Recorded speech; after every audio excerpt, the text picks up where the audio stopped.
But we are here for conversations at Hip Hop Closet, yet another Tuesday. We had you wait for a minute. I hope you used the opportunity to crack that bottle of Pinot Noir, to crack that bottle of Cab, get comfortable in your couch, because we about to have a very, very interesting conversation. Y'all know me, Marlon, right? My sister's in the back. She got her nails done today, actually. She gonna come to the front today. She got a hot sweater on. She dripping. Yeah, so I think we're gonna be good. She may come to the front today. So the guy next to me is somebody I met. It's funny, like. Do you know what we met? I feel like we met at what's the name? At Rustic Tap. Rustic. I feel like we met at Rustic originally. I think this was like what year? Like 09, 10? Yeah. Yes. Like before 10. I would say like 08, 09.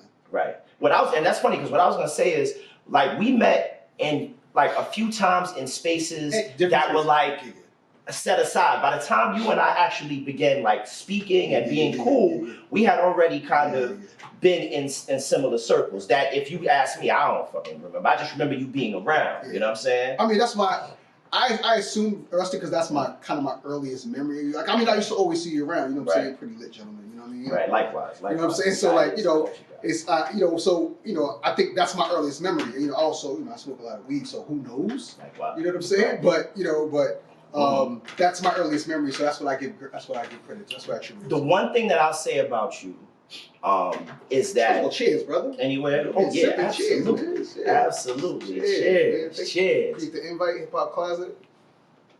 The one thing that I'll say. Thank you for coming. The one thing I'll say is, any place that I've ever seen you in, or any social circle that you're in, is the right social circle. And I don't know if it's because you're good at picking friends. I don't know if it's because you're savvy in terms of where you go and who you're with. But everybody that we have in common are people that I would say are good people. Absolutely. You understand what I'm saying? Like, and that's not the case with everybody. Like, there's people that I know that I will not hang with them socially. You understand what I'm saying? But with Bonsu, they won't know it. They won't know it because I'm not gonna say this to them. I mean, that's the thing. We're cool, but it doesn't need to be like it doesn't need to be a whole conversation or a physical rejection. Like it's just like I probably will not pull up. You know what I'm saying? Or there's some people I won't hang with one-on-one. Like we'll do. Right. It has to be a certain circle because I need to make sure the environment is other than them. Right. You know what I'm saying? So, but you are somebody who, whenever I see you, whenever social circle we're in, to me, it's the right one. So I want to introduce to some and to present to others my brother, Bonsu Thompson. What's that?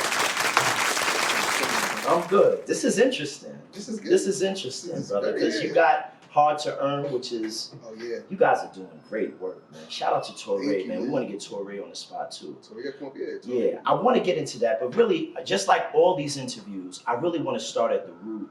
And the first question I want to ask you, so I want to get a sense of where you were raised and things like that, but the center of the question is, tell me about the point in your life where you realized that you were hip hop.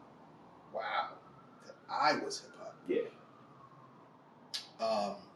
It's almost like writing for me. Like people ask me, where'd you start writing? I'm like, I don't remember not writing. I don't really remember not being a part of hip hop. Right. I mean, my earliest memories of hip hop.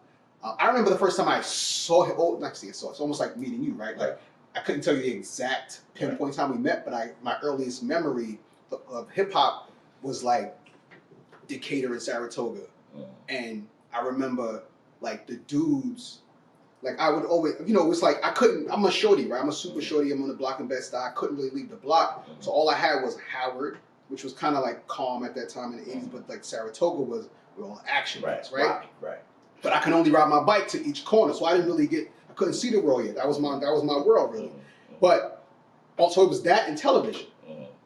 So like the guys that were impressive to me, or even not impressive, but like exciting for me, who looked like because it was either like me and my uncles. I didn't really have like older cousins like that. It was like my uncle, it was me, my father, and my uncles, and then it was just and then my cousins. So the in between, right? The older big brother, big cousin guys you look at in the neighborhood, they were mostly like the drug dealers. you know what I'm saying? So those dudes had the Red Kingo on. They had the fronts. You know what I'm saying? But like the music was, of course, driving me to that too. You know what I'm saying? Like first time I heard Eric B. and Rakim's A Block Party. You know what I mean? Like what the hell is this? The first time I was ever memorized by a song was Move the Crowd on my grandmother's black little radio, transistor radio. You know? So my earliest memory of being a part of that, I don't know if I guess I always kind of just like adopted it and it just became my own. I just jumped into culture. So I don't know if there was ever an acknowledgement, especially that young, like I was a part of hip hop. But I knew it was something I had to be a part of. I knew it was something that spoke to me and for me. You know what I'm saying? And the first time I saw LL, I remember he reminded me of this one of them goons that was on my corner. He looked just, this dude used to walk, he was, you know, diesel dude, probably did time. I don't even remember his name. But he had those fronts in his teeth. And he always had a red Kango. And then I saw LL and I was like, yo, he looks just like. So LL was a reflection of the hood. Right. Of my earliest memory of hip hop, which was just really outside black culture. You know what I mean? Yeah, so you know, I mean that's super short. But that's the thing. The block party to me was the thing. Like you mentioned block party for me, growing up in the Pacific between New York and Nostrand. Like I remember the first time. Obviously, I was at block parties my whole like growing up as a shorty. Wait, that was your first block, Pacific and Nostrand? I lived on Pacific between New York and Nostrand. Different back then. It was wild. It was crazy. Way different back then. But I remember Funky Sensation. Can you feel it? Can you feel it? And I remember the DJ, and I must have been like 10 years old, maybe 9 or 10 years old, riding my bike, and the big ass speakers, and I was like, yo, whatever this is, like this is different. Like I come from a church background. My mother and my grandmother grew up in the church, right? You know what I'm saying? But when I came outside, the energy that Funky Sensation and shit like that was bringing, I said, ooh, now this is... It was a different gospel. Yeah, this is a different gospel. So you grew up on Decatur between Saratoga and Howard. So, all right, so divorced parents. Right. So mom lived in East Flatbush. Right. The 50s. Dad's from Bed-Stuy. 50s where? Clarendon, 52nd. Okay, yeah, my grandfather, 52nd, Lennox and Linden. Yeah, right up there. Yeah. My man Snoop, he's from around there too. So we all get a lot of... all over there too back then, you know what I'm saying? So yeah, so dad lived in Bed-Stuy, mom lived in East Flatbush, so you know, go back and forth. Spent most of my weekends in Bed-Stuy. And while my mom, I used to go to school in East Flatbush, you know, it was predominantly Caribbean. Right. And it's crazy right now because like people, you know, hear my name, you know, Bonsu, they you know, it's African, and then like, you know, I have a lot of Caribbean sensibilities, right? I had locks, you know, at one point. Right. And people are like, yo, you Haitian, you Jamaican? And I'm like, it's crazy. Like, I'm not Haitian, Jamaican. My family's from the South. But all my best friends are Haitian, Jamaican. And all my buddies, you know what I'm saying? Because I came up, you know. That was a very Brooklyn thing, though. Yeah, but the thing is, I wasn't into it when I was young. Because I felt like an outsider. I went to school in East Block. I went to a gifted elementary school. So Which like one?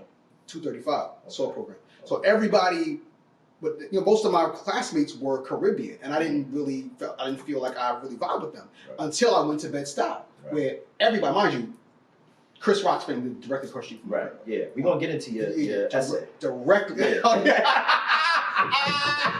that's all right. Oh shit! My man's loaded today. I got screenshots. My man's loaded today. Oh shit! Yeah. Let me grab his walk. Oh man, I see you. The one. Yeah, now we're gonna pass it around. All right. We all good. We got no bottle over there. We good. Let's get it going. I got nothing to hide. But so yeah, so funny. Decatur, Saratoga. Christian will holler all the time. He lived. I mean, like not across the street. Like you walk out my grandmother's house. You walk straight across the street, that's his mother's house. Right. We'll get into that. What was I saying? Just your background. We're just talking about what high school you went to. Anyway, unfortunately, Winthrop. You went to Winthrop. What high school you went to? Bishop Lockton. Oh, so you went to Lockton? Oh, okay. Yeah, because my junior high school period was probably like the low point of me scholastically, and that's mainly because the school was terrible, and also what was going on in my life at home. Right. And so I couldn't, you know, I point back to like my weaknesses, and then that's why when I talk to kids, my concentration is middle school, because that's where you really lose them. You know, they think they're old enough, they think they're an adult, they're about to be in high school, but they're very much kids. You know, and also like if you lose them. You know, usually between 4th grade and like, you know, 8th grade, like that's the time you lose your kid. Yeah. You know, so you know, that's when they start just like line them up for jail Right. or the workforce. Right. Workforce. So, But the Department of Education knows that as well. Like everybody knows that. Yeah. That 5th grade to 8th grade space, that's it right there. Yeah. So, but I remember that time and like, it wasn't really a lot of checking up on my homework. It wasn't. I was. There was so much going on around me. I really couldn't lock in on. And I was always a smart kid. Right. A kid who also liked learning. You know what I'm saying? Like, of course, I liked all the fly shit, but like I liked learning, and I couldn't. There was that environment was just not good for me at all. So anyway, went to Winthrop, and I told my mom like it was either go to Boys and Girls for high school, stay with my dad, or stay with my mom and go to Tilden or Wingate. Right. And all my friends from Winthrop were going to Wingate. Wingate, right. And I was like, there was no way I was, you know what I'm saying? So it was like, I knew what was going to happen if I went there. Right. So I was like, if there's any way, I knew a couple of dudes who was official in Bed-Stuy who went, and I was like, okay, you two go to Lockland. And they official, like, okay, you can still balance it. I was like, I want that. I want that. I wish I still knew the dude who actually inspired me. He lived on, that's when my father moved to Bainbridge. He lived on Decatur and Stuyvesant. Forget his name, but like he was the dude who actually inspired me. I was like, yo, this dude, he gets his grades. He's smart dude, but was still respected out there on Malcolm X. You know what I'm saying? Right. So went to Lockland. Class of what? 88, 89? Who, me? You. For what? Lockland. I graduated 95. 95? Yeah. I thought you was my age or older. No, bro. So you graduated 95. Yeah. So you was there. That's like the Selwyn, Sherwin. Yeah, that's like that's the golden era of Lockland. Yeah, absolutely. Yeah, man. It was Filling was 91, so they left before you got in there. Phil was right. Yep. Phil right. Because I used to go. Raphael, play ball. No. Raphael Edwards. You know Raphael Edwards? Yeah, I know Raphael. Yeah. Raphael Edwards. You know Raphael. Yeah. That was one of the dudes I looked up to when I got there. Funny thing is, he was older. We wound up getting cool later on. You know what I'm saying? Because I'm like dating his sister or whatever. But like, he was one of the dudes I like looked up to. But I remember he played ball. But he used to play ball with like Selwyn, Sherwin. It was I think it was called Ice and Fire or something like that. But like they was like one of the toughest backcourts. And that's when high school basketball was like. That was it. Early 90s? Yeah, that was it. I mean, that the was whole Steph at city. Lincoln. That was Boogs at Westinghouse. That was Chaka shipping them out at Lincoln. That was Grady. Everybody. Right? Everybody. Yes. It was like, yeah, Grady, what's my man, light-skinned dude with Grady? Who used to play at the point guard? Mel? Where Mel went? Mel went to Tilden. Mel went to Tilden. Yes, Mel was at Tilden. What was at Tilden? You know who played at Coda was at Tilden. And Coda at Tilden. You know who played at Grady? Henry Abraham, Jason's uncle. Hendall played at Grady and was killing him at Grady. So yeah, that was just like the golden era, bro. Charles Jones. Every Tick team. brother, Tick that went to Tech, his brother. And Tech had a great squad too. Right, yeah, Tech had a squad. You know what I'm saying? So Tech and squad. Yeah. Who's playing Tech? Conrad. Right. Oh, Conrad's playing there? Lamont. Right. Brenton Wait, Birmingham. who Lamont? Which Lamont? Tech. Lamont Jones. Lamont Jones. Yep. Yeah. I did not know that. Brenton Birmingham. Damn. This was like 89? This was like 89. Damn, Lamont Jones is a... Rad graduated 89. Tick graduated 90. Damn. So around that time, Tech was killing them. So you and I have writing in common. You know, we both have been published. You've been published before, I'm sure. Like books, you've done. No, I've never read a book. No. You've done every fucking else though. That's the next one. You know what I mean? Books. So for me, like you said, when you touched something that I can respect, because I don't remember not writing. Right? I've written everything: rhymes, love letters, poetry, comics, everything growing up. So when at what point did you kind of adopt writing as a skill set that was going to kind of be a trajectory for you? I'm just reposting y'all to make sure folks know.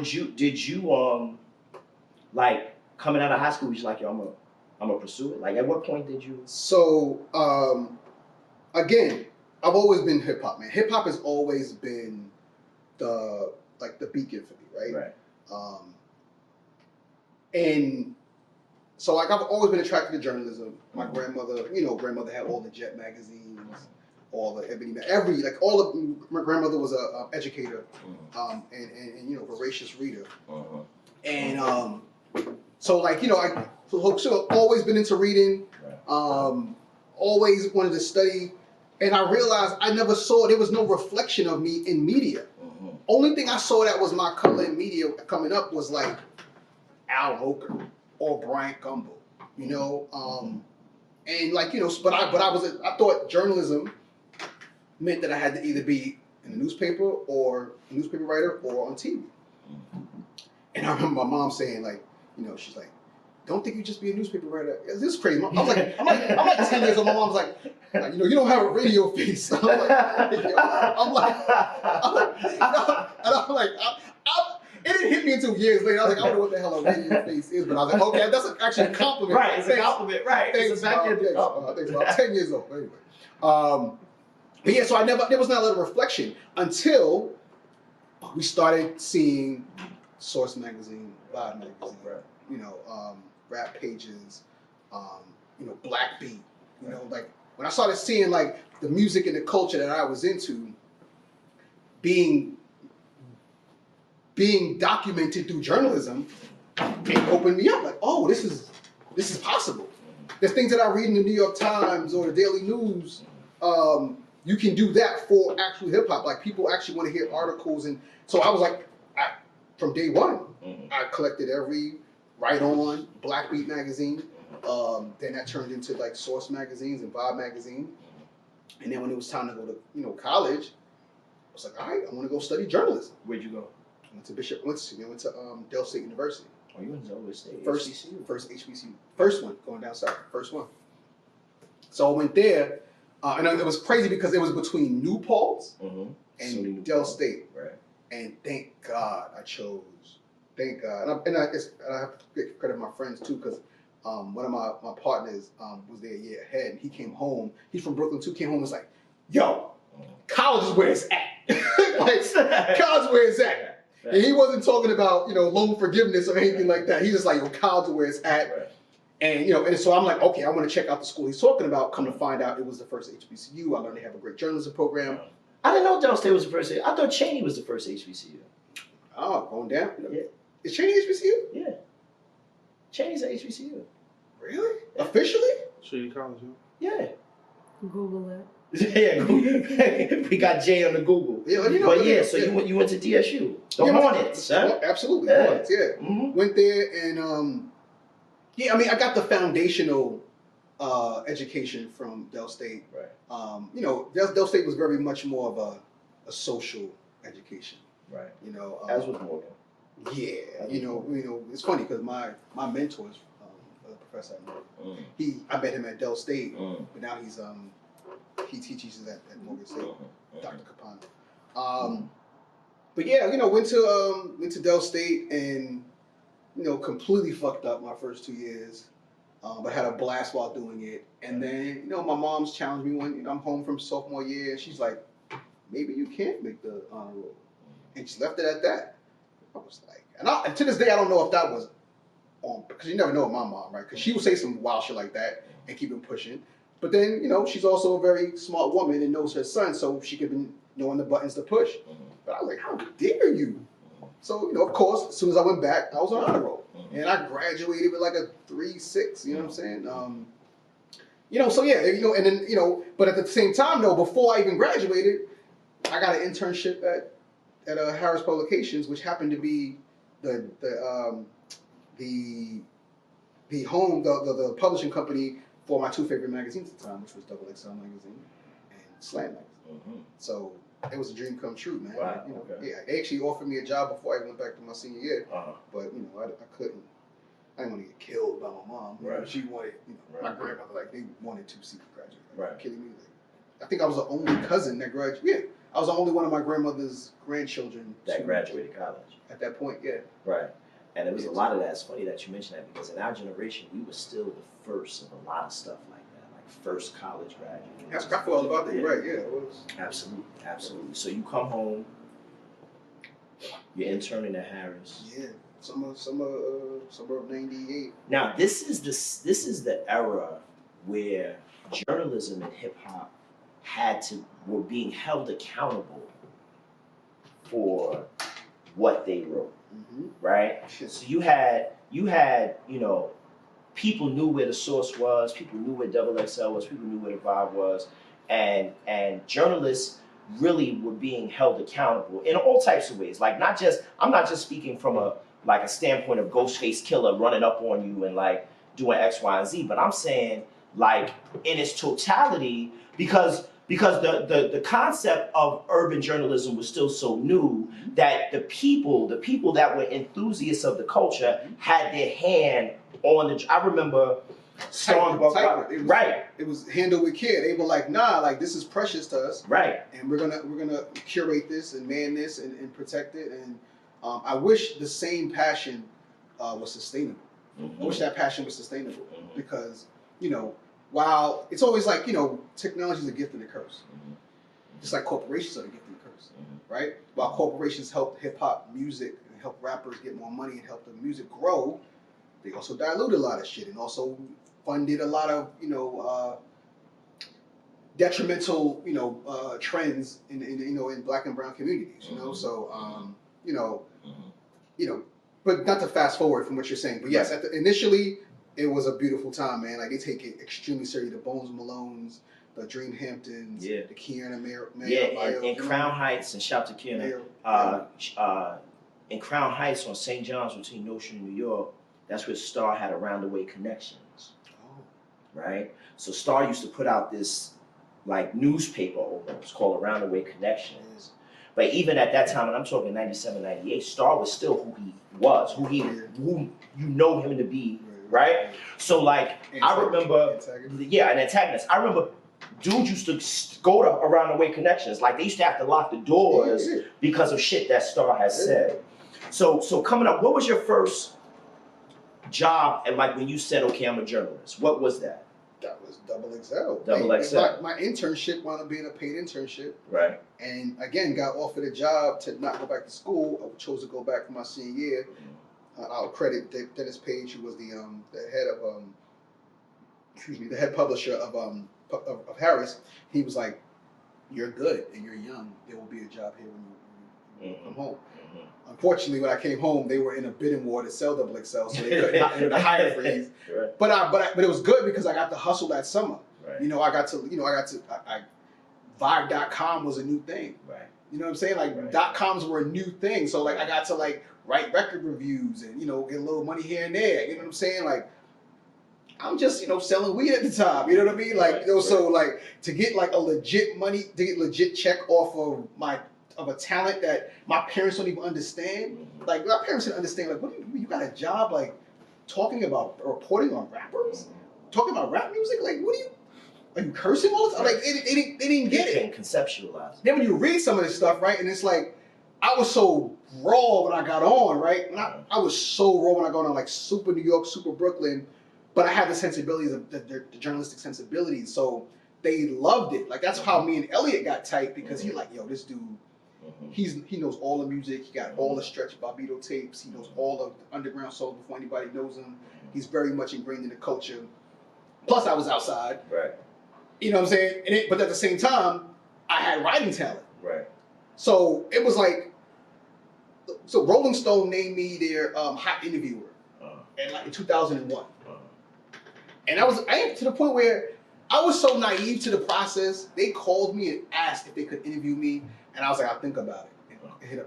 And I was like, because I'm like, again, when we come from like, asking you questions isn't really, it's not really something I'm not trying to jump in at. Right. So I had to I'll never forget, I went to Elliot's office and was like, yo, so Rolling Stone just called me saying they want to like interview me for some hot issue. Do I want to do that? He's like, yeah, you absolutely want to do that. Right. So yeah, so I wound up being on like, being in their hot issue list for 2001. And it was great. It opened me up. I got to write for FHM. I wish I knew the magnitude of it and I would have like know how to like really work it. But because at the time I didn't know. I was just like I was so busy trying to become music editor at Double XL. All I cared about was being music editor. I didn't want to be EIC. Right. I wanted to be music editor. I wanted to be able to hear all the music first. Right. I wanted to be able to write all of the biggest reviews. I wanted to be able to give ratings. Like that's what I wanted. Because again, we grew up on the source. Right. I'm like, so I get to be able to. I'm able to be Elliot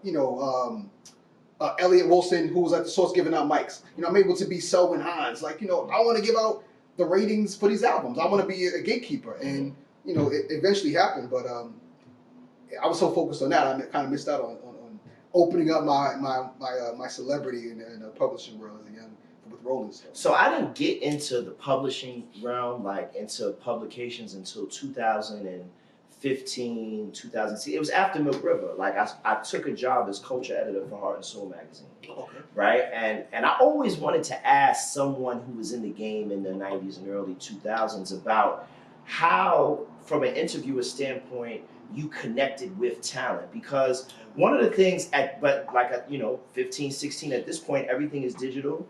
Everything is emails, everything is phone calls. So like they would give me like you're gonna interview Vivian Green about XYZ for the cover, and then I would talk to Viv on the phone. Right. And it would be a phone conversation or a set of phone conversations, then I would write the article and submit it. Yep. But I assume in the 90s and the early 2000s, it wasn't like that, or was you actually, like, give me. It was both. I mean, and that's the thing too, and I mean, this is a deep conversation because access for Black and brown publications differ. Like there's definitely like a racial element when it comes to access. Right. And it has a very much a part to do with, again, it's almost like with legal representation. The Black rapper will go to the Jewish lawyer before he goes to the Howard law grad. Right. You know what I'm saying? Right. Because of the stipulation. Right. Because which made people like Reggie and Ed anomalies, because normally you're going to a Jew lawyer. But that's the problem, right? Because, I mean, God bless the dead. Like, both of them, they were good lawyers, right? But they weren't unicorns, right? They weren't anomalies, right? They were anomalies because of the system, like, right? You know what I'm saying? It's like there were. I mean, it's probably a ton of even more qualified, attorneys. They just didn't have the connections, and that's what it is. The system allows for more people with different skin color to walk through more doors. More doors equals more connections. Right. So it was the same thing with hip hop journalism, where you see publicists for rap artists. They were so busy clamoring for the mainstream look, and I say mainstream as in the white look, the Rolling Stone cover, right? The Billboard cover. Back then was what? I can't even think of so many. I mean, FHM, Men's Health. You know what I'm saying? Back then, they were clamoring for so much of the mainstream interview, even TV, right? With CBS, that they would bend over backwards for them, and then give us the scraps. And I'm like, yo, how are you giving us the scraps when we're the ones who covered you first and most? Right. Like, they wouldn't know about you if it wasn't for us. For you. We helped you pave the way. We were with you from 97 till 2001, and now you want to put us as a third option because you might be giving the cover to Rolling Stone? Like, that's crazy. And what that does is it keeps that white supremacy going, right, in media, and also it cuts off our legs, because we've been giving all our energy to helping you grow. Like, you grow, we grow. But when you help, we put our energy into helping you grow, and you go somewhere else and give them what we gave you. We've been donating to you for 5 years, out of our pocket, donating to you. You've been also donating to us, right? And it's a cyclical. But when you take the money that we donated to you and go and spend it with them, you don't give back to us. Exactly. Right, you're taken out of the culture. So they gave you nothing, but receive everything. Right. We've been giving. We give you everything, and we ain't receiving. We giving you pennies back. We giving you dollar bills. You throwing us pennies back. Right. So it's crazy. I mean, I'm not going to say any names, because somebody, a lot of these publicists are still very active today, and some of them are very big. But there's a lot of artists, man, huge today. But like, I watched them. They throw their nose up. And they big and mighty when it comes to, like, a Vibe interview or a Double XL interview or Rap Pages interview, you know what I'm saying? But when it came to a 60 Minutes interview, man, listen, knee pads. That's wild. And another layer to that I would gather is, we always talk about how fast the culture moved. Like, I would say, like, from 90 to 2000, is probably the fastest 10 years in the hip hop culture. And when I say fast, I mean in terms of change. Like change. Like, so for example, you look at a Kane, right?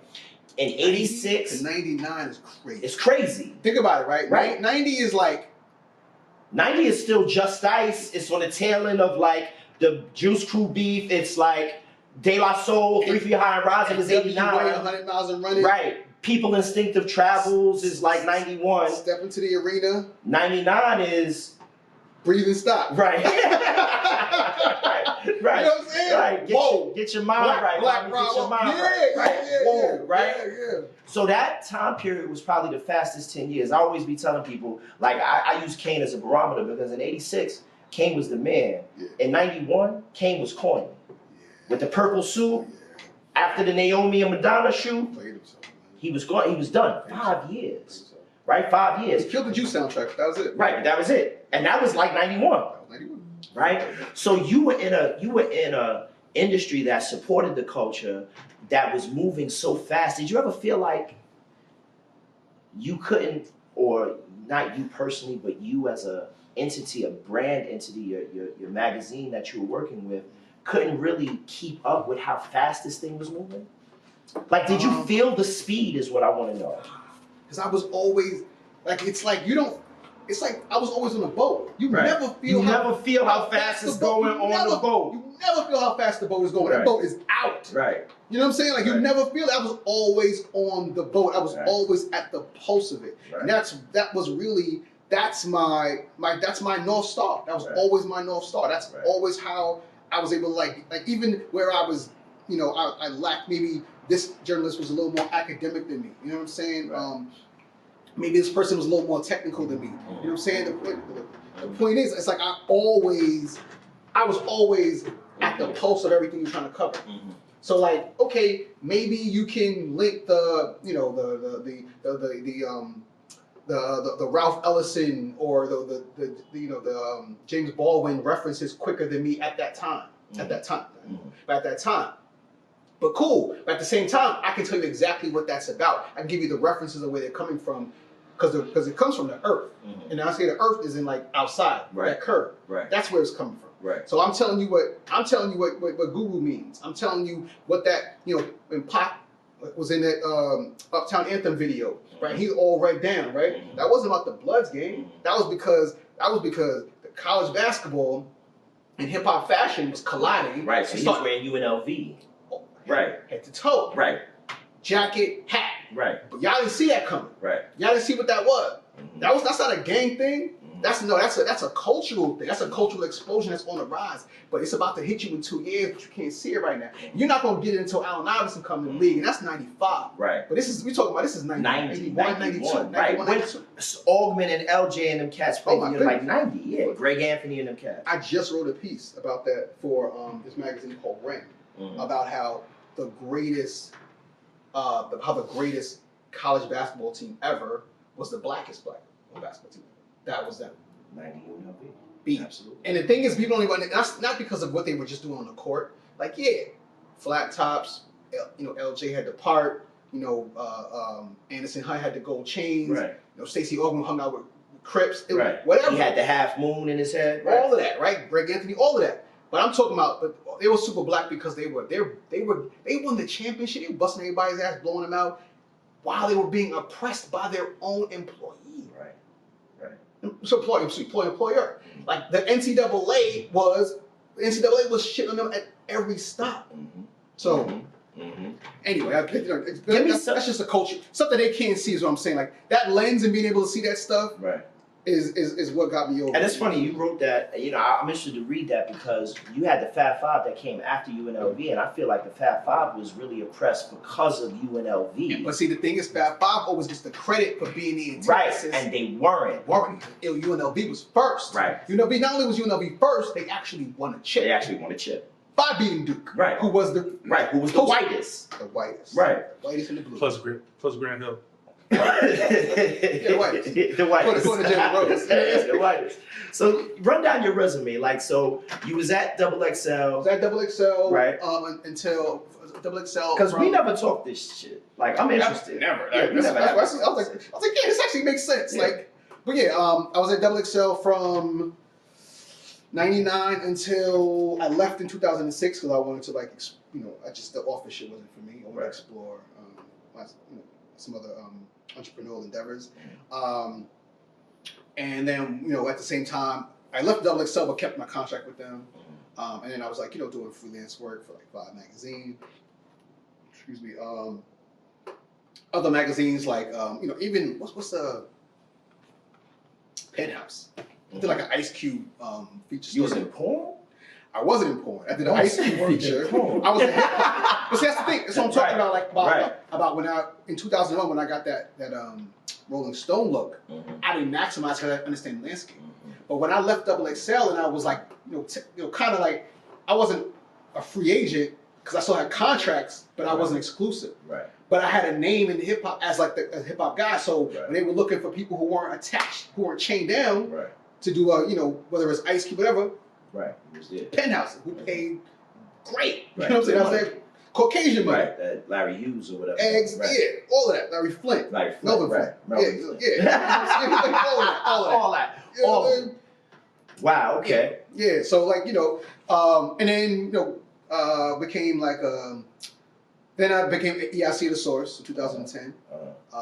Worst job I ever had. Left there, traumatized, and realized that workforce wasn't for me. I'm not doing offices. I didn't believe in hip hop journalism anymore because I realized we didn't own the shit. Right. BET's being bought, you know what I'm saying, by white people. Vibe is being owned by white guys who are just collecting black, titles. This is on his yacht and saying, hey, I own Vibe. That's cool. Why did we do that? Is that why you were traumatized? Like, I want to rewind to that. Yeah. See, Kai's in the building. Kai's here. Kai's here. Okay, no, you don't have to. Yeah, I can't really. No, because other people are saying traumatized, so Yeah, I mean, I got you. I was just to give you something. I mean, I was traumatized because it was a dream job, and I thought the castle was scary from the outside, right? And I thought it was scary from the outside because I was like, it's 2010, I was on the Bulls, right? Like I was there when Double XL took over and beat Source, right? Like we became the #1 hip hop magazine. Well, I was there, right? Like Elliot was Jordan, right? I was on the creative side, I was Pippen, right? You know what I'm saying? So, I saw how you win a championship, and I knew how you win. And I was like, I wasn't sure if the people wanted the Source still to win. So I went inside. I was like, well, I've been doing this independent thing for a few years. I know there's magazine shit up and down. I'm also kind of bored. I'm not excited about what's on the newsstand. Mind you, said the last days of the newsstand, right? Of course, because that's the other thing. Smartphones dropped in 08. Yeah, no. And like .com was taking over, right? But there was still a place at the time in 2010 because what happened was the print magazine became like the coffee table book. It became the special, the collector's edition. So I was like, all right. I was like, well, I feel strongest right now. I feel most confident right now. This is the challenge to take on. And I thought the challenge was convincing the people to still love the Source. And it was. I got inside and I was like, oh, the Source is still the Source. Like they still have a core. It's a global brand, and people are still rooting for it. People still wanted to win. They still have. It's not that old. I mean, 2010. It's not even 20 years old. It's not even 20, right? Maybe 20, right? Maybe what, 90, 91? Maybe the first newsletter came out in 90, 91. Right. You know what I'm saying? But I mean, like, became a thing was until like the mid 90s. Right. A real thing was like 94, 93, 94. Right. So, but people still wanted to win. And I was like, oh, okay, we just gotta like get this train back on the tracks. And I realized it wasn't about that. The problem was actually internal. Yeah. So. And my old, can't even say he's a friend of mine, but like a friend of a friend said the most poignant shit when I got the job. He was like, yo, I'm super happy for you. There's nobody better for this job, but just understand you may be installing air conditioning in hell. That's big. And he was right. Yeah. He's right. It's funny because I've been told that before and they were right as well. like that type of warning is real. What did you learn about yourself through this process, and what did you learn about your abilities? Because for me, one of the things I always talk about is that the moment that I learned to stop trading time for money was probably the biggest revelation that I ever had. Like the moment where I realized trading skill set for money was way more lucrative than trading time for money. It really changed how I had conversations, even in employment, like in anything that I do. Yo, Marlon, it's crazy you said that. And I mean, this is also it's a lesson I'm still learning, even to this day. Like, I mean, we'll talk about the current project I'm working on. Yeah, like, we definitely get that. Yeah, but like, I've learned that you don't negotiate money first. Right. You don't negotiate money first. You negotiate time first. Right. Well, how much time am I investing in this? Right. How much do I have to give this a day? Throughout the week? How long is this project going for? And if this project goes longer than that, what's that OT like? Mm-hmm. Right? Not just like, oh, well, we agreed on May and now we're in December. Like, no. Right. We go past May, so billable hours. Right. You negotiate time first and the money comes second. Right. And I'm like, it's because crazy. Time is important. Time is everything. Time is everything. Time is everything. Time is everything. Everything. Right. And it's the one thing you do not get back. You can't get it back. Once it's you gone, can blow hundreds of dollars, thousands of dollars and get it back. You can't blow time and get it back. Came into this motherfucker 100 grand strong. Right. 9 to be exact. Right. Like you can get money back easy. Right. You'll never get time back. And it was that train of thought that changed my entire life. And then I was like, oh, I'm going to do the shit that I want to do because I now know how to negotiate my time. Yeah. Right? Yeah, and then I know how to negotiate better. Right. Like it's not about, oh, how much can I get off of this? Nah, because they'll like, you come in with a juicy number and they're like, oh, sure. And you're like, yes. And they're like, nah, but you think. Right. Because what happens is that juicy number is for 3 months. Right. That 3 months turned to 6 months, your juicy number just turned in half. And I've had juicy numbers that once I got into the depth of the work, I was like, this shit ain't worth it. Like, well, fuck, I thought this was big. Because it's more than the work. Right. Exactly. You got to put on stress tax. Right. You know what I'm saying? There are people who I mean, I used to do this also when I used to just strictly freelance, certain editors. I want you to do this. Cool. I know working with you is going to be a joy. Mm-hmm. I know it's going to be amazing. You're going to make it better. You respect what I do. You're not going to try to be the boss of everything. This person is going to think they know everything. Right. You're going to make it terrible. Right. So while it's the same job, I'm charging you more. Mm-hmm. Stress tax. Mm-hmm. Because of the time I got to spend. Because of the heartache. Because of the heartache. Right. And you're going to make this harder. That goes back to what we were saying about there's certain people you around good people. I feel at peace when I'm in spaces. And then there's other people where it's like, I know that I'm not going to feel at peace around you in your circle. And that it's but I've more, done that. I'm not doing that no more, man. Yeah. And the thing is, it was cool when we were younger, right? Like I used to, again, I'm a Brooklyn dude. Like we go, you couldn't smoke outside. Right. So we used to have to run up in the projects, right, smoke on the staircase. Like, that's not a safe place to be when you're 15 years old. Right. You know what I'm saying? Right. Just because I can't go home and smoke. Right. But I got a safe home, but I'm in the projects. Mm-hmm. You know what I'm saying? Like, when'd you cut your locks? 2013. Okay. Yeah, I had and I cut them because I started when I was 18, and I cut them when I was 36. I had them for literally half my life. Half your life. Yeah. After 2010, the Source debacle, I had started them, but I was never patient enough to keep them. So I had at one point I had the shit coming out, and then I just was like, the Jay-Z? Yeah, I had the Baby Basquiat shit. Yeah. And then I was like, fuck that shit. And that shit was long hair don't care. I had after a time it was like, I seen the pictures. I've seen the pictures. This ain't me no more, man. Yeah, it was so much a part of my identity. I was like, I'm wearing suits now. I'm getting older. Right. I'm getting cleaner. I was like, this don't really go. You know what I mean? Right. Also, I wanted to swim more too. So after the journalism piece, right, which really doesn't stop because you still kind of. I'm always going to be a journalist. But in those mid 2013, 14, 15, 16, first, what I really wanted to ask you was the type of lifestyle without, I'm not asking you about your bread, but what I'm saying is being a journalist in that space, what was the lifestyle like in terms of, because a lot of people don't know the life It of was a drug addict. bad. Like the Yeah. most unfun time of my career probably was, like the 2013s.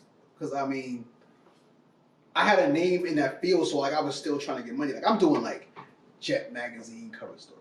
You know what I'm saying? But Jet Magazine is not Jet Magazine that it was in '88. Right. You know what I'm saying? Right. But at the same You're time, on the tail end, just like me. I was the last coach at the bar. right. It's like it's like I'm watching, like I felt like Erykah Badu in the what's the name video. She's in a dead zone, dragging the rope. It's like no man's land out here. You know what I'm saying? It's like I'm looking at like these publications, Jet Magazine, Ebony Magazine. Like Ebony Magazine tried to hire me like to come on. I'm like, oh, I see what this is. Y'all trying to get me. I'm too smart for this. Right.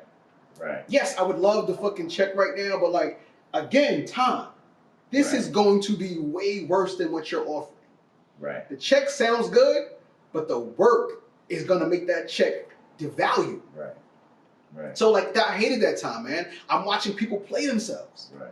You know what I'm saying? I'm watching people play themselves. I'm watching like, I made a conscious decision to not go. So there was a time where, I don't know if you remember the like the gossips. Like it was like a lot of black Gossip, media takeout. Yes, there was a lot of black. You had Perez Hilton on the other side. Yes, right. So there was a lot of like companies that were doing like black gossip, and they were pegging, credible journalists, and like they definitely. And then, but the thing is, the folks that like went over there, or like so they sold a little bit. They cashed out. They got a lot of bread. But I was like, I couldn't do it because my whole reputation was when I walked in any studio, any label meeting, there was a respect there. What I've done, what I do. Like I'm not doing no corny shit. I'm not groupieing out here. You know what I'm saying? Like I'm not playing myself for a dinner with somebody. You know what I'm saying? I don't care about none of that. You know what I'm saying? So I was like, once I latch onto them, as soon as I walk in the room, now I'm a piranha. You know what I'm saying? Like, I'm preying on their privacy. Right. He's with XYZ.com. That's actually a very wild situation to be in. Think about that. Yeah. Every time I walk in the room, it's like they should tell this. People thinking you there to tape immediately. As soon as you pop up, they're like, oh, shit. This cat's... There was a prominent black lawyer I say this to, right? And I used to tell him, right? He was a very prominent lawyer. You know who he is, but I can't say his name. Yeah. But prominent black lawyer. And he was always like he wanted to be down so badly, and because he had all these big clients, huge superstars, right. And my sister's on, she wants some too. Yeah, let's get it. Let's get a draw some, man. Yeah, let's get it. I got a shout out too. You got a shout out? Yeah. I hope I'm not boring anybody. No. Nah, we They're good. into This it, is yeah. awesome. Okay, cool. But he had a lot of major clients. I'm talking like, I can't name it, so I'm giving away, but like, I mean, King of Pop. Right. You know what I'm saying? Like his client. Yeah, like Queen of Soul. You know what I'm saying? Like huge. Yeah. But he always thought because he had these connections, like he was down. I was like, yo, bro. I'm telling him, I was like, yo, you're not cool. Right. Like you're not corny. cool. You're not. Right. The thing is, he thought because he walks in the room, he gets like the respect. It's like, no. You're the shooter that comes to the party. Right. Nobody wants to hang with you. Right. But when you come in, everybody's giving you that. Right. Because they don't want to be on the other side of you. Right. That's what it is. Right. I don't want to be that person. Right. I want love. Right. I want people to genuinely want to be around me. Right. You see me, Marlon, I go beats in the party. Yo, let's go. Come on, let's go to the bar. Right. Nobody's dragging him to the bar. They're going to the other side of the party because the shooter might shoot somebody. Right. Right. Or I might offend you, or you're going to do something corny. You know what I'm saying? Right. And it's like, I never wanted to be that person. I was like, yo, who I am always preceded my job. But who I was professionally was always according to who I am. And I try to just be A1, with everything. You know what I'm saying? Like, I try to be anything else, nothing, ain't no gangster shit over here, you know what I'm saying? Like, I did that already. That was, you know what I'm saying? Like, I know who I am. And as you get older and you progress and, like, you evolve, you have got to give that back to whoever's looking at you. Like, we're not trying to do anything. Right. We try to do that. When you were a kid, you try. Right. This is who I am. This is who I am. And I'm comfortable And I'm with that. solid. I'm super solid in who I am. I want to talk about your new projects because I'm very proud of you, bro. Like when I saw that you had that. Wait till you see what I have coming up. You're gonna be excited, and it's very much relevant to Live from Bedford-Stuyvesant. Yeah. You know what I'm saying? You know, like I'm the type of dude that when I see cats that I know winning, I be feeling like I'm winning, right? And it's so wild to me. Like I can see some shit on IG, and I'll smile. I'll be like, oh shit, yeah. You know what I'm saying? And so when I saw that you had this feature piece, it's a feature film, right? It started off as a short. Like, tell me about it, because Yeah. So I went to Sundance for 2 screenwriters labs. The director, Aristotle, came to me. You know Aristotle? Yes, my man. Yeah. Story Ave. You coming? You coming to Texas? Let's go. It's this weekend. You let's I ain't go. coming to Texas, but Oh, okay. So yeah, we're premiering in Texas this weekend in Austin. The crazy part is he was DJing a party that I threw at Sweet Brooklyn, like in the old hood, right? He was DJing a party that I threw, and then like after, you know, it's like 4 in the morning, shit's over, you know, everybody's waving, we're going home. I'm paying him, and he's like, yeah. I always knew him as a music director, but he has just dropped a short. I dropped a short about. It was a short of like a adaptation of I Got a Story to Tell. yeah, story to tell. Yep. And so we had a conversation about it. And I was, also it's 4 in the morning, so I've had a few.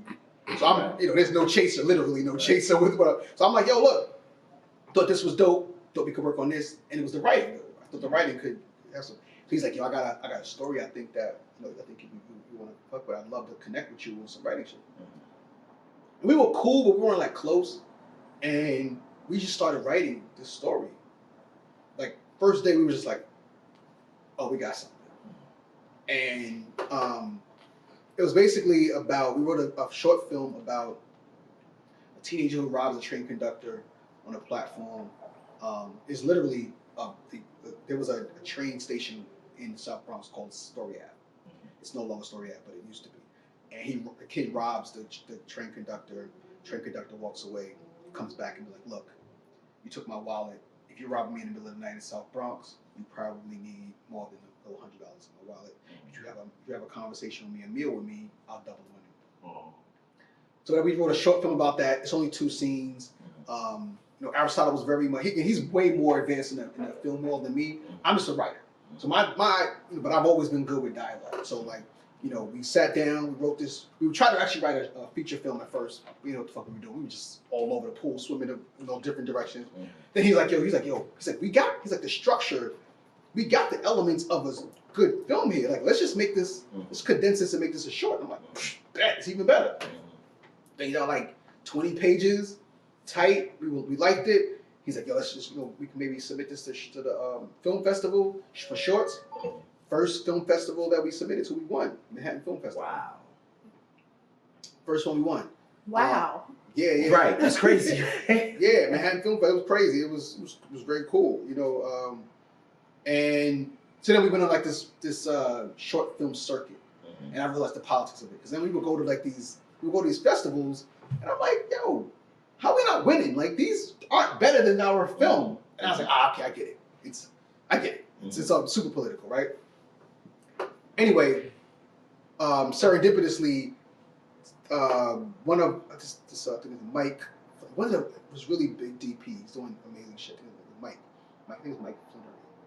Anyway, he connects with Aristotle. Sundance gets word of the film, gets word about short. They're like, we like the story. If you can turn this into a feature film, we'll consider you out for our screenwriting. Bad news is it's 5 weeks away. So we got to turn the 20 pages into 96 pages in 5 weeks. Never wrote a feature film in our life. Aristotle had some white dude that was part of it. He who had more experience. We leaned on him. He was terrible. After it's 3.5 weeks left. He gets fired. I'm like, yo. So I'm sitting back I'm here. Put me in the game whenever you want. We get busy for 3.5 weeks. Brutal. I'm talking about 4 in the morning. I'm doing what I gotta do, whatever, working all day, come home 1 in the morning, I'm writing till 4 in the morning. Crashing 5 in the morning, consistently, 3.5 weeks. Brutal. To the point where we finished and we were like, oh, there's no way we're getting to Sundance. Like nobody gets into Sundance on their first go after writing a script in 3.5 weeks. Right. We're like, we have something that we can probably shop. Like we were proud of the work. We get Sundance. We get accepted to Sundance. So wait, so y'all wrote it, then shot it. We Did you have to shoot it to get submitted to Sundance? So we wrote the short film, shot it. Right. Wrote the short film in 2016. Right. Shot it 2017. Right. Early 2017 in winter. First festival. No, that's not true. It's not true. Wrote it 2016, 2017. Shot it 2017. Submitted it to the festivals in 2018. When I first joined spring of 2018. Okay. Go Sundance. Get accepted to Sundance December of 2018. Go to Sundance 19. January 2019. Right. I make one of the most transformative experiences of my life as a creative and a writer. Just amazing. Right. We become darlings. Right. They invite us back for the summer. We gotta keep doing the work. Right. So they want to check in on the progress, and we leave in January. Funny thing is, we left in January, and then they give you passes to go to the actual festival, right? The last day of going to the film festival was my birthday. I went to go see. I was excited to go see Native Son, which HBO bought for like $8 million. Yeah. Terrible. That's the cat from RZA from the thing. Right. Hated it. Right. Me too. Absolutely hated it. Me too. Right. Hated it. Yeah. And I was like, I was looking for Me too. so bad. But Right. the redeeming movie was the last day I was there, which happened to be my birthday, which is so serendipitous. I saw a movie called The Last Black Man of In Sin, San Francisco. which starring Jonathan Majors. Right. Yes. And I was like, who the fuck is this guy? Right. Because he's the star. Right. He wasn't even the real star. He was like the co-star Right. of the film. Wasn't like Danny Glover in it and like Yeah, Danny Glover the was other dude. Right. What's the young dude? The other dude. Yeah, I forget. The younger I brother. felt terrible too because we actually hung out to start the movie. Right. Fuck. But anyway, you remember? Nah. Damn, man, I feel terrible. Me and Aristotle hung with this dude at Ludlow House. I really Straight loved that Jackson. movie though.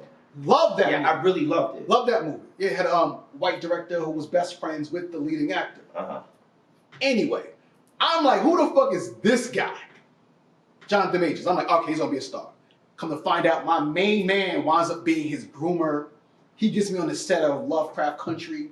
I'm watching this motherfucker perform like the same scene 8 times, 7 different ways. I'm Right. like, yo. Right. Then we will go. We had drinks. Right. So the funny thing is, we go. I had drinks with Jonathan Major, and we talked about like Michael B. Jordan too. That's the crazy part too. So watching how that shit came full circle was so super crazy. Mm-hmm. But anyway, so back to Sundance. Went to Sundance in January. Did the work. Resubmitted a revised script in April. They invited us back for the summer. And then we thought, we were supposed to have like, you ever saw Knives? Was it Knives? Knives Out. Yeah. Knives Out? Yep. You saw the movie? Yep. Knives Out. Who was starting? Daniel Craig.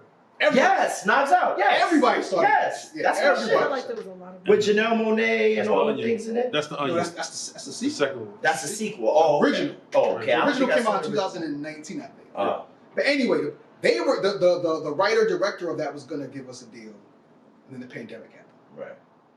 Fell through. Right.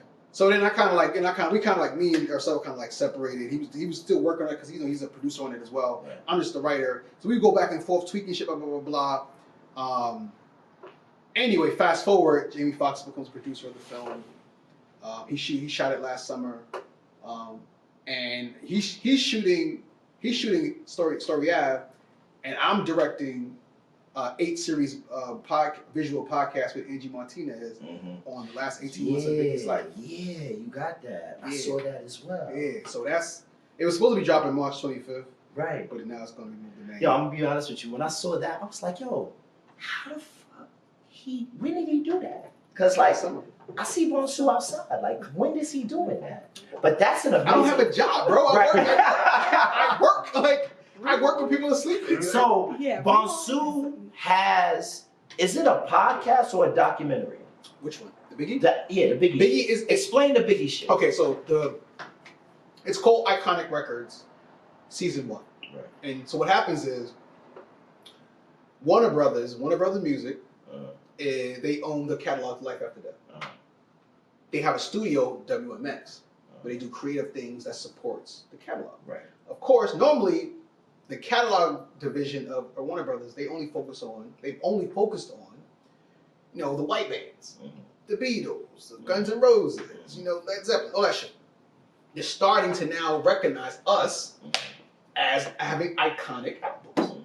So they decided to create an 8-episode visual podcast. Right, I say visual because there are visual elements to it. So then they hired me as a director. Angie Martinez is the host. We interviewed 25 people over 5 nights last summer about who were very much instrumental in the progression of Big in the last 18 months of his life. So we talking March 97, March 96 is 12. Talking like from end of October of 95 yeah. to the... So like our first guest is the person who has the oldest history with Big. Who's Bonsu Malone. I mean, it's not in that period. So Yeah. of course, the letter would be. Right. But I'm saying, but like the story that we're telling from like late '95 to March 97. That's dope. Bonsu Malone's the first guest. When is it dropping? It was supposed to be March 25th, but they're saying now, saying May. We don't know. But Right. we're working on a trailer right. Actually, I'm owed them a bunch of responses, but we're working on a trailer right now. Hopefully we're dropping the trailer on March 25th. The first episode should drop. Hopefully May. They're saying May 1st, but you know who knows how that's going to go. It's supposed to be March 25th, so you never know. But it's amazing. I mean, we've got. My thing was I'm Biggie's my all time. He's my guy. Right. Love Jay-Z. Right. Hove is Hove. God MC, but like my all time greatest is Biggie. So this was a dream project that I didn't even envision. A labor of love. I didn't even envision for myself. Right. You know what I'm saying? No labor of love. We got paid well for this. Right? No labor of love. We got paid. And you got to negotiate time first. Yes, exactly. You got to negotiate. Skill You got to negotiate time Skill set. Right. Time first. Yo. You know what I'm saying? Like no. It wasn't like that's what I'm saying. It's a dream come true because I didn't even envision this for myself. It's not something I pursued. It was a dream job that came to me, and it's like absolutely. And the people I tell that I'm doing this, they're like, oh, there's nobody. This was after the Hard to Earn piece at Restoration. Right? You want to hear something crazy? Yeah. You want to hear something crazy? Yeah. The day Torre and I got the green light for the funding for that event, for the sponsorship, the Scotch Reporter and the Right. The day we got money to pay you guys, the same day I got the call about the Biggie. Wow. And I'm like, what the fuck? I was like, what? Christopher. That's universe. I'm like, no, That's the it was universe. Christopher. That is the I'm like, it was universe Christopher right there. fucking. That's a universe. I was like, oh, and I realized Christopher Wallace is an ancestor. Right. He absolutely is. He's an ancestor. Right. We're not related, but he's an ancestor. Absolutely. And he knew that his story would be in good hands with me. Mm-hmm. I'm not a natural director. I'm a writer. Right. You know what I'm saying? I produced more than I've directed. Right. But like, this is gonna be special, bro. I know. We've got untold stories. Right. We've got just heartfelt stuff. My last episode is just strictly people talking about the last time they spoke to me. Damn. That's crazy. So we gonna be crying. That's crazy. I mean, you may. I think it's more That's crazy. because it's been so At the long. end. I don't think it's gonna be like we're not getting into like oh I saw him like it's not like so dramatic like he was bleeding on my. It wasn't like but that. just still, It's heartfelt. It's absolutely heartfelt. You know what I mean? But I wanted, as a director, I wanted to preserve the joy, and because what he brought to us, like Biggie didn't bring us somberness. He brought us joy, and we party. We still. I can't wait to see that. I know, like I'm I hyped. cannot I'm wait hyped. to see. It's that, amazing. you know? It's amazing. Like we're going through this, and I'm like, because we're going through a grueling editing process right now, and I'm just like, the only thing that's getting me through this is like, if I wasn't a part of this, I'd be running to this. Right. Like I cannot wait for the world. I can't wait for somebody who's even close to being as much of a Biggie stan as I am to see this. I mean, like, just amazing story. And the way we did it too, like, it's a very unprecedented structure podcast-wise. That's why it's a visual podcast. Because what we did, we interviewed 25 people over 5 nights, but we broke up the interviews. So there's a whole, so like Fat Joe's in it. You know, we talked to Fat Joe for like, hour and a half. So Fat Joe's in like 2 or 3 episodes. Broke that up according to each episode is according to a Biggie song from Life After Death. There's a question on what platform? Right, that's what I'm about to ask you. Who's doing my job? Because that's what I was about to ask. Sexy New Yorker, my girl. Okay. All right, that's your girl now. Yeah, Sexy New Yorker. That's your girl now. I know Sexy New Yorker. Shout out to her. What platform is it on? Do you know? We don't know yet. We're still figuring it out, but it's gonna be it's through the WMX platform. I don't know if you know WMX, but they bought they own Hip Hop DX. They own Up Rocks. So it's gonna be official, and and we're trying to work out hopefully we can get some YouTube love as well. Really spread it because this is gonna be special, man. That's amazing. It's the 50th anniversary of hip hop. It's gonna be a lot of content out there. It's gonna be a lot of bad content out there, and I'm just happy to be dropping this shit because like when we get this right and get this tight and give this to the world, man. So there's a lot that I want to ask you. I'm sorry, I just gotta send this thing. But like we already at like 8:12. But there's 2 things. All right. So again, congratulations on all that work, and I want a way for the people who follow Hip Hop Closet to know that work is dropping, right? So if you can send me a flyer, if you can keep us updated, we'll in turn keep our people updated. No. I'm sending the trailer to all my fans. Yes. As soon as it drops. Like, yes. Trust me. This isn't. You're going to like forget me. Yes. I know you support me. Forget me. Yes. You're going to love it. It's not about. It's about Big. Yeah. So here's the thing. When Big created Life After Death, and Life After Death is such a part of our soundtrack that we don't realize that we never got to see Big perform like any of it. We never got to see We him never perform saw any Big of on it. stage with Bone Thugs and Harmony. Right. We never saw Or Big on stage with Too Short. Right. We never saw him perform I Got a Story to Tell. Right. Or Young G's with Hove and Too Short. And you know why? Because there were producers on the song who didn't hear the final version of the song until Big passed. Buck Wild never heard I Got a Story to Tell until Big was dead. Wow. That's crazy. That's crazy. Think about that. Look, Kai, look at Kai. Kai is happy that we had this interview. Notorious Thugs. Right. They thought the song was, when they heard he passed, they thought the song was a rap. Right. So imagine thinking that, right? You had this great bonding time, and I got a whole episode about that song. Wow. Lazy Bone, the manager, right. Caesar's in the studio, like crazy. I know the whole verse by heart. So do I, of course. I think I'm gonna do it at karaoke on Saturday. That's fine. That's fine. You can pull that out. I'm in restaurants with violins and mandolin. Like, oh yes, Sitting here trying to win, trying to not to win. sin. He don't even drink gin. Big don't even drink gin. You know what I'm saying? But it rhymed well. It rhymed well. You know what I'm saying? But anyway, I'm gonna have some gin on Saturday. Man. I'm not. I'm absolutely not. Okay. Hendrix, what's your gin? Yo, Hendrix? it's 2 things I want to get to. Okay. The first is the day live and on Thursday, and I just want to give you how I feel, right? And then we can talk about how you feel. So, a lot like you said, like at the beginning of this thing, I was really drunk when I saw it. Okay. So it didn't matter. The bartenders were heavy-handed that night. I was so, high on like the. Yes. Everybody was there. Yes. Yes, I wrote on my Facebook page that I want heaven to be like that was. Because it was like everybody in a space that you wanted to be in the space, and the bartenders was heavy-handed, and the soundtrack of my life was playing, and then everybody who I wanted to hear from, Black Thought, Chuck D. Black, you know what I'm saying? Right, like everybody. Oh my God. Yo, the Moni Love and Queen Latifah. I never saw Ladies First. I never saw Ladies First perform live until last Thursday. Moni Love was a late 80s crush and is still fine. Yo. She So, is fine. this is what I wanted to say. Just like you said, this is a piece that people don't talk enough about. Even in the 80s, back when we was growing up, hip hop was very localized. So hip hop was what it was on your block, right? So what you saw at 10, 11 years old, you attributed that to hip hop, right? And so for me, growing up on Pacific, New York and Ocean, that was the bottom, right? Like it was the bottom. And it was highly Caribbean. Avenue, Right, bro, like, right. It was highly Caribbean influence, right? It was Was it highly super drug. Yeah, oh hell yeah. Yeah, I got a story. My best friend, Donovan, he passed, rest in peace, Don.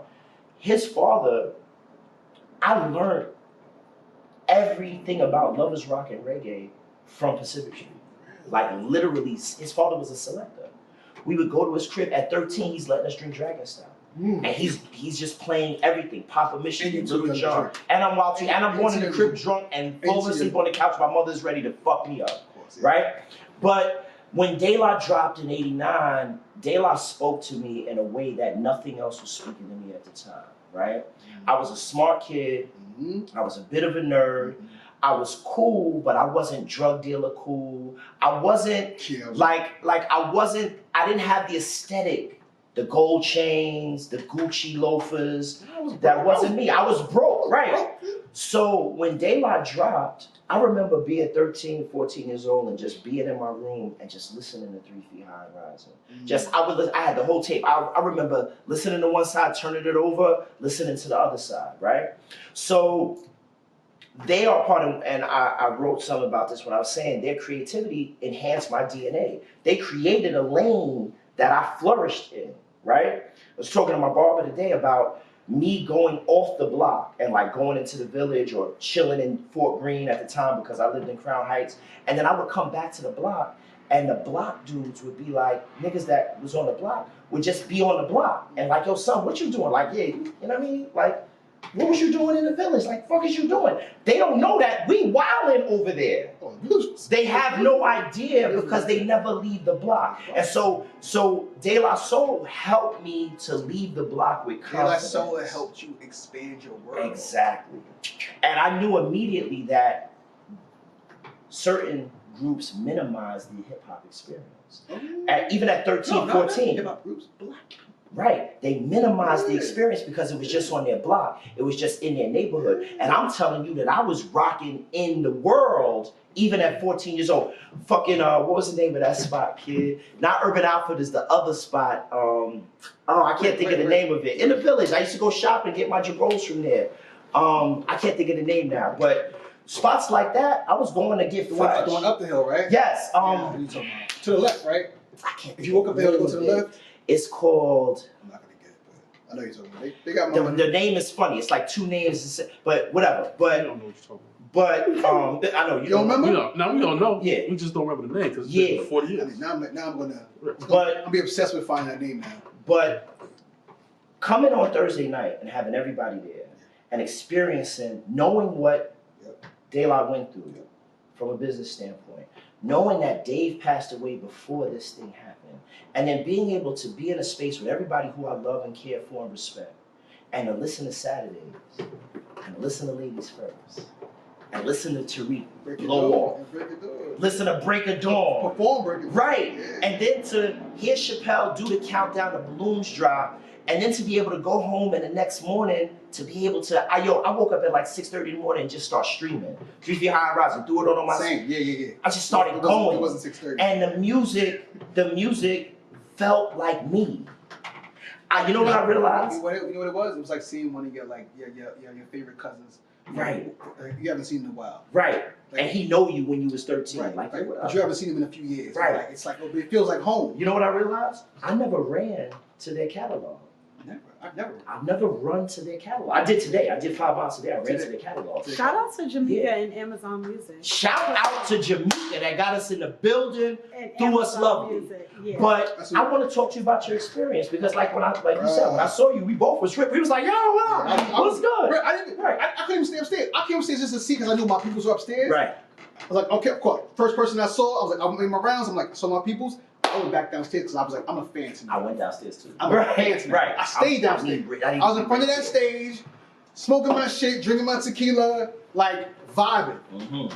The originals, bro. The originals were the opener. D Nice, Clark Kent. Right.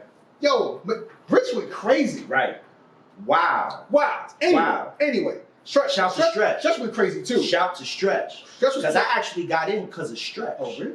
Yeah. Long story, but I had to make a call. I told Stretch, To get in? my man, I am telling you right now, I need a favor. He said, no problem. Next morning, I had the shit in the email. Oh, to get. Oh, wow. Yeah. Trust me. But shout to Stretch. I love Stretch Armstrong. But He DJ'd last. Was 2 summers ago? at Tampa, he DJed last summer with us. Was last summer? Yeah, we DJed 2 summers ago and then last summer. He's DJing. So both summers. Yeah, he got 2 dates with me this summer. What are the dates? I didn't put that in my June calendar. 25th. Oh, we released it. Right, we released the We talking dates. about that. We released the dates. The 25th? June 25th We outside? and Outside? In the October back? 1st. In the back? No. On Tompkins, On Tompkins. between Halsey Oh, and y'all Hancock. about to fucking fuck the whole. Oh my On god. Tompkins, I'm between coming out Halsey and early. Hancock. And I'm sitting next to Come y'all. out early. I'm coming next to Come y'all. out And October 1st. Hold up. Because last year Stretch was mad, remember? Because Stretch was everybody upset. they came late and he Sunday, like they only got to 25th. experience him for like an Mhm. hour. Mhm. And remember he was like, I'm gonna play one more record because for all of y'all that was late. So be early, y'all. I'm coming to y'all. Coming to y'all. I'm standing right next to y'all. Oh, that's Yeah, we Yeah. gonna fire. have That is June that's a 25th. big old tent. We're gonna have big old tents. So that's the first thing Okay. I wanted to discuss. But here's the second thing. Remember I told you I was gonna pull out. Let me We're pull out my gonna shit. get busy a couple times this year Yeah. as well. Oh, we are. Yeah, Because yeah, we got some shit. Yes, We're gonna do yeah. some shit. Oh, it's gonna be a good year. Here's the second shit. Did you watch the Chris Rock show? Of course I did.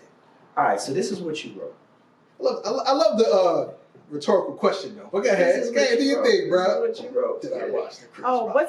what time they have to be there? They It's from asking. 2 to 6. Okay. All right. This is what you Can wrote. you pass it over Absolutely. while you're talking? Absolutely. Absolutely. I'm not saying you should pay someone to grab a tennis racket and beat the Richard Williams incarnate until its springs uncoil. I wouldn't even want you to Nancy Kerrigan Will Shins. Whatever you do, do not listen to Jim Carrey. If you sue Will, whatever new rep you earn as a pussy swells like Will beat it up. You're one of the kings of comedy. In parentheses, Cedric the Entertainer's great, but he ain't you. Your opportunity for vengeance will be granted shortly and on your home court, any stage. It's now on you to write the fuck out of your legacy's next chapter. Let's stop there. How did you feel about what he did last week? Oh, you on your shit right now, I'm on bro. my shit right Holy now, bro. I shit. too am a journalist. Oh, shit. How did you feel about what you saw? My quick review is that he did what he was supposed to do. He started off really slow, Right? but he really landed a plane. I mean, we all came there really for the Will Smith. Right. And the Will Smith, the overall show on a Chris Rock level was like a B-. Right. The Will Smith bit, like an A-. All right, let's talk about it. Yeah, let's talk about it. I didn't like it. Because Yo, if a nigga slapped me, I shouldn't say the word nigga, I'm sorry. If a guy, if I a use man, niggas. Niggas, yeah. now, if you know the original. Niggas, right, Niggas. right. Yeah, if a man slaps me in a professional setting, like was on the Oscars, I too would probably not retaliate right there because you got too much money on the table at this moment to stoop to the level that was presented to you. Yeah, it's cameras around. But bro, I'm gonna call you. I know where to find you. I'm gonna find you and we're gonna have a conversation about it. Between you and me. We're not gonna do it around Kaisha or Jason or anybody. I'm gonna say, yo, So you want to have a conversation or you want to see him? I'm saying I'm gonna have a conversation that might end up with me seeing him, but it doesn't have to end up that way. But Because I can say, yo, what the fuck is wrong with you? but you're Marlon Rice. Right, okay. Right? How tall are you? 6'4". Exactly. Chris Rock is not having that same conversation with Will Smith. Bro, how tall are you? I'm only 5'10". You would have that conversation. If Wilson slapped you, what you doing? That's not the point. No, but that is because That's you not the saying he's point. 5'10". That's not the point. I'm talking about having that. I'm not gonna rumble. it'll be instinctual. Like I probably would have did it. I'm gonna swing. I'm not rolling around the Oscar stage with Will Smith. But I'm not gonna stand there. Yeah, I'm not standing. I'm not gonna eat that the way he did. I'm not gonna eat it like he. But you know what I'm saying. But the point is like the conversation is like you either seeing him or you're leaving it alone, right? Because my thing is like how I would handle it normally. Right. It's like you're never gonna hear from me. Right. Something's just gonna happen to you. Right. You know what I'm saying? Like it's right. like, I'm not gonna be near that shit. Right. But you calling him like having that conversation is. No, you good. Come around. You call him having that conversation. You are asking for the physical confrontation, and I'm saying. If Chris Rock would have done what you would have done, it's a different thing because you 6'4" approaching Will Smith is different from. I don't care how tall Chris Rock is. He's 150 pounds. Right. Like whatever you I don't care how mad you are. Right. I'm just saying it's a code of conduct, right? And so for me, when Chris Rock called Jada a bitch, talked about the entanglement, and you know what? I'm gonna be honest with you. I'm gonna be honest with you, bro. It ain't even that. It was at the end, he did the mic drop on my mother told me not to fight in front of white people. That was nah, no. I didn't like that. No. I didn't like that. You're right. And so, did he live up to what you wrote? Did he get his vengeance? No, he can't be. Because he can't. Because he can't get his vengeance unless he gets his vengeance. He can't get his vengeance. He can't get his vengeance. Yo, Tony Rock, shout out to Tony. I almost would have appreciated, right? It's funny because, back in the days, you get criticized for, suing people and, we're not supposed to sue people, right? Because that makes you a pussy. Right? It's like, I love what Flo Rida did. Flo Rida has made more money without rapping than any other rapper this year. Made rapping. $83 million from Celsius. Because of what he's supposed to get. Right. Reparations. Right. I like that. So my thing is usually they're supposed to get the bread. Like Steve Stout. Yo, Puffy came through after the Kick Me Now video, beat the shit out of fucking Steve Stout with all the champagne bottles. Right.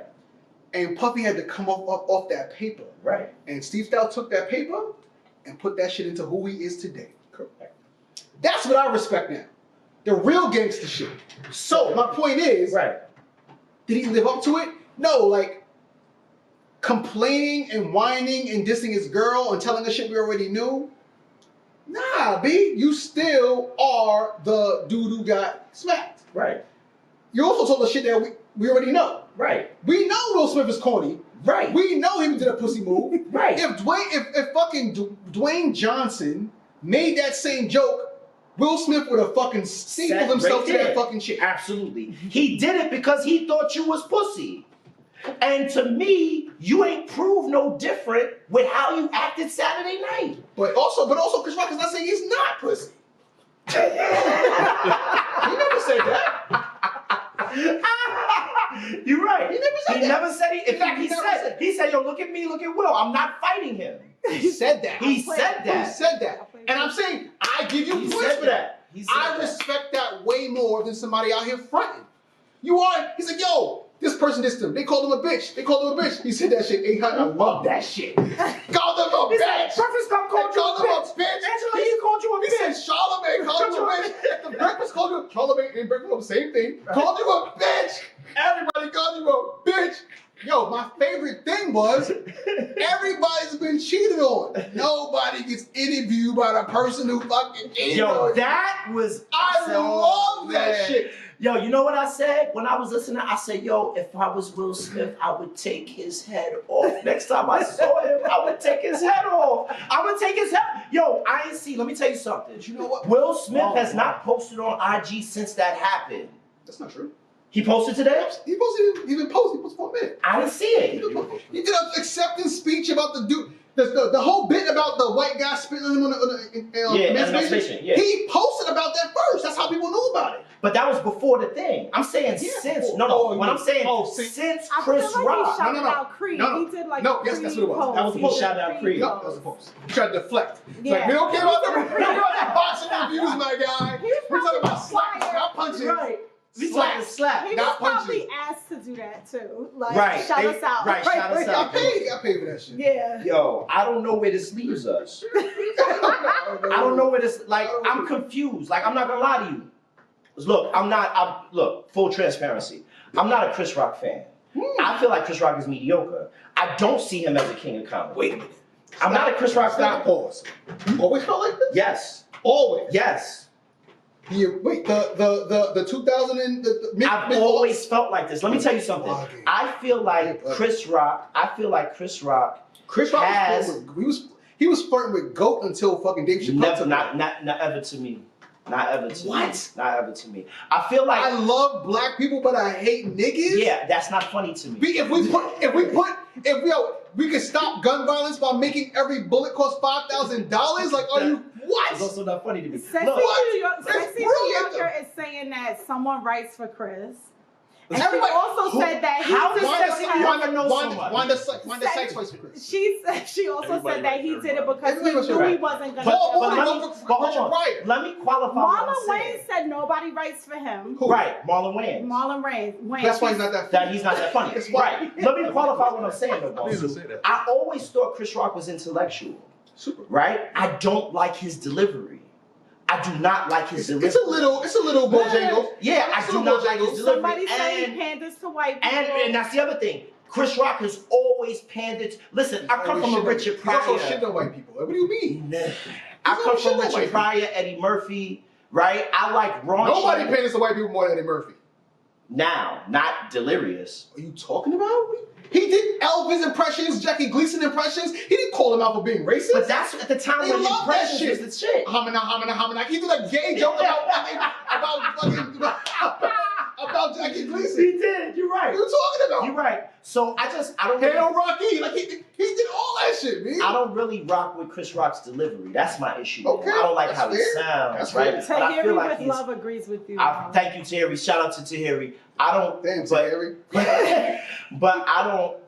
I don't disparage him. But what I'm saying is that shit Saturday night, and we was on a text thread. On our text thread, I was like, yo, this dude is mediocre. But then when he started turning up, I was like, oh shit. That last 15 minutes, the Lola thing about his daughter, I felt like was funny. But it was good. It was good content. But how he delivers it is problematic to me. Really? I don't like his voice. I don't like how it sounds too staged. Like, I like a George Carlin type of dude. Oh, come on, And listen, you can't do but that. see, here's That's the thing how though. it goes. You can't do But here's the that. thing. Comedy is probably the most intellectual sport in creative expression. And nobody exemplifies that more than Dave Chappelle. Correct. Somebody just said County of Kings 309, Dave Chappelle would have clapped back at Will Smith in a way more clever fashion. Right. He would have did it better. No, how about this? Dave Chappelle's Chris Rock, Will Smith jokes are actually funnier and more scathing than Chris Rock's Right. Will Smith jokes. Right. That's the crazy part. Yeah. So when I say I don't know where we are as a culture, Hold on. like, How do you feel about the emancipation joke? That was corny too. yo, like you telling me that you okay with seeing Will get whipped on Emancipation is not funny to me. That's fair. I think the Like, Will smack the shit out of you on public TV, and your retort is that you like seeing him whipped in the movies? It's a joke, man. Like he also wasn't really getting whipped. Like, I it's know. a joke. It's a fucking joke. comedy, but comedy is not about joking. It's about Actually, Comedy is about the levity of real life. No. It's about joking. It's about the quality and the artistic approach to tell those telling jokes. the jokes. It's all about fucking jokes. That's I the think point. it's a combination of both. Right. No, the Yeah. joke Look, you don't want is, you to let me off the hook. no, right, but I the think- joke is it. Yeah. But like you Yeah. can do knock jokes, or you can do fucking Dave Chappelle breaking down motherfucking transgender hypocrisy. They're all jokes. What's the Right, most but creative? it's the delivery, like Who do you you said. Like if it's What? done Who do you like deliberately. in terms of? This is true. Rich. Oh look, Rich. somebody just said it. Sexy New Yorker. That's my Sexy girl. New How Yorker. you Sexy New deliver Yorker is it? the That's the MVP from punchline. tonight. I need to send her a Sexy New Yorker. I'm sending you something. Let's send you a DM. I'm sending you something. Yo, all I'm saying. I'm gonna look up Sexy New York. You better be sexy. If you look like Jerome from Snowfall, Oh. you got a problem. Swear. Yeah. All I'm saying, bro, is I'm confused with where we go from here. Like, I don't know how to feel about what I saw.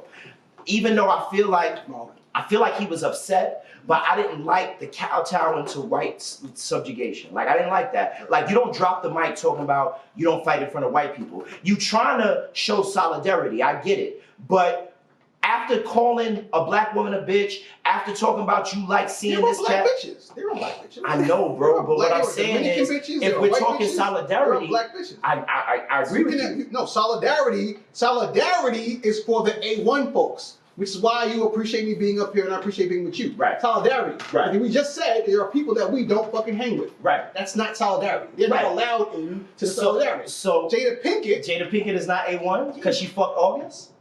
for numerous reasons, bro. Jada Pinkett is not A1. Okay? And I mean, I have personal connections to Jada Pinkett and her team, but I can't even get into that Right. shit. But like, Jada Pinkett is not of my tribe. A1. She's not a. Not of my Okay, tribe. I don't know the woman from Adam. Not of my tribe. But even if I don't, like, forget my Right. personal connections, like, just see what she delivers. Be like, her body of work. She represented black television, black film, early 90s. Her body of work from late 90s until now. What does she give? What? I don't think she represented that. I think she's always been like a fringe person. Menace to Society? But bro, outside of Menace to Society, What? Poetic Justice. Different world. Dog, she wasn't the focal Transformative point of television. Different World. I think she was a focal point. By the time But she got was on Different World, I was too old to give a fuck she was on Different World. I was not, but she was a Yeah, focal. me either. She was a focal. She was a focal point in that series, though. In the latter years, but she was still different. There was never a year where Different World wasn't important. Nah, it was important the whole time. Exactly, and she was on it for like 3 seasons. When black women with braids and who are unapologetically black in their approach were not accepted. Yeah, but she my was thing that. is, what? She was more black than Janet Jackson and fucking Poetic You Justice. got to hold Will accountable for this shit, though. So he said, oh, well, they went on and they talked about what happened, the entanglement, but Will sanctioned that. Will sat at the table, too. You the husband. He looked fucking And he looked crazy. fucking crazy. You know what he looked like? He looked like fucking Mike Tyson on Barbara Walters. With Robin Gibbons, right, off the lithium. That's what he looked crazy. That's what he looked like. So, How you smack fucking Chris Rock before August? right, how you smack Chris before August? How you smack Chris Rock before Yo, August? this That shit part went right left. there, that Yo, part right this there. shit. Yo, we going off the rails. Talk to me. Right. We'll Real go talk. off the How you rails. smack him for August? But we don't know if he put his hands on August or not. He did not put his hands on August. Jay Because Sharp- August would have been on fucking live that very night with a fucking purple face. Because he would have went on live. Because he was high as This- fuck. but He was on this his what I'm fucking saying. drugs and he would have been on his But live. this is what I'm saying, Bonsu, I don't know where we go from here. I know where we go from here. Where we go from It's here? top 50. It's hip hop 50 yet. Yeah. We got some amazing programming. Yeah, we Good working on times. some dope shit. We got some amazing shit with live from Bedford Stuyvesant. Yeah, yeah. You know what I'm saying? Like, it's about creating these stories that are not being spoken about. Right. Because right now, we're arguing about arguing about several people who are rich Right. and so rich they're above their own toxicity. They can't even realize where they are Right. to even fix their shit. None of them. And all of them are fucked And up. all of them are fucked up in Right. some ways. And of course, they say pain and dysfunction and toxicity sometimes makes great art. But that ain't got nothing to do with us because we're still down here in the trenches making sure that we are giving those who need the fucking sustenance. Mhm. Like, we're just above where we were. Right. Like, Just above. just above. We live in the same community. We live in the same We live in the community. same community. All I can say is I'm not broke. That's Right. all I can say. That's it. Ain't no I have not changed the generational wealth of my family. Right. You know what I'm saying? Like, Right. all I can say is I'm not I can broke. take care of myself. That's it. In a very fundamental sense. And mom's is happy. Right. You know what I'm saying? Right. My mom's is good. Right. My But kids until are taken care of. Right, That's all I can say. Until I can physically change my community with real estate and investments and every type of investments or change the life of cousins, Right. bruh, our work is not done. Like, I'm not worried about Chris Rock, his narrative, and Will Smith because Chris Rock at any given point could push the button and sue the shit out of Will Smith and get a huge payday if he wanted to. Yeah, they set the problem for that with the dude from the association was like, we did not punish Will properly for what he did. And I thought that was funny. A year after the fact, you bringing it up like, wait a minute. Right. Right. Reactive punishment? Right. Like you want to double back on him now? Like, relax on that. Yo, it's 8:40. We never went this late. We never went there. Yo, I'm sorry. is there any questions before we? Also, Kai, we off tape July 15th, the block party. So We need it's to include this man. locked in. Yes, We yes, include July this locked in. 15th. So we got a block 25th party. anniversary block party. Right, 25th anniversary Hip Hop Closet. We have the block party in the back of this building. Oh, we had the fashion show. Yes. Yeah. July 15th? July 15th. Okay. July 15th. So, I mean, what's the program? We gonna talk off camera. Okay. We gonna talk off You camera. gotta negotiate time, y'all. We gonna talk off You know camera. what I'm saying? Any questions? Any comments? I don't think there's Health any and wellness, questions. good and welfare. Good content. Sexy New Yorker, my girl. Yo, she rode hard. She wrote I'm her. looking I'm her up. sending Look her a up. thing. I'm looking up. Chris Rock is the same guy who said that he was okay with white comedian Louis C.K. saying nigga in his comedy. Well, we already established Chris Rock is a Yeah. pussy, so it's There's fine. one What should sexy New happen Yorker. next with Will and See, that's a Chris? deeper Chef dive, though. One, yeah. And I feel bad talking like this because Kenny is my man. Kenny Rock is my man. Tony fucks with my Kenny people. came, he was at Oh yeah, because Yeah. Sexy New Yorker said That's she's like- the last again, Twin I grew Towers up- standing. I grew up across the street from Chris Rock. Yeah, like that's my people. Like I don't his wanna brother talk is like this. like two years younger than me. Yeah, Kenny. Kenny, Yeah, I don't want to talk That's like this. my- Kenny just hit me. it's my guy. Yeah, I don't want to talk like this, but like I don't like how the whole thing went down. And to me, it's I like don't want to talk. He been shitting on King's up for like the last like 45 minutes talking about I don't want to talk like this. I don't wanna talk like this. It's a I little don't too talk like late. this. No questions. Yo, but you know No what? questions, I'll tell you no. this though. Tony and Drake will go see. Tony will go see him. Will go see Will That's what I'm in a saying. heartbeat. Tony will go see Will in a heartbeat, B. Shout out to Sherrod Small, that's my peoples, Morgan State. Shout out to TTC, shout out to Dwight, those Tony's peoples. Tony will go see him in a heartbeat. And he even said it on kind of like, do that shit to me. You pick on my brother, do that shit to me. You know what I'm saying? But, bro, this has been amazing. Yeah, my God, man, this is This has been wonderful. This has And been I'm finally at the be hip hop. Yes, yeah. Yeah, We have to. you I gotta have take to a- show you gotta you give me a around. coat, man. I have to show you You around. gotta take a look around. Okay, Yeah. thanks for joining. All right, so look, Kai, you wanna come to the front? Come to the front, like Russell Simmons. Come to the front like Russell. What's that swisher? That shit is fire. Thanks for coming out. Good night. Yeah, Russell. I think that's served fresh, right?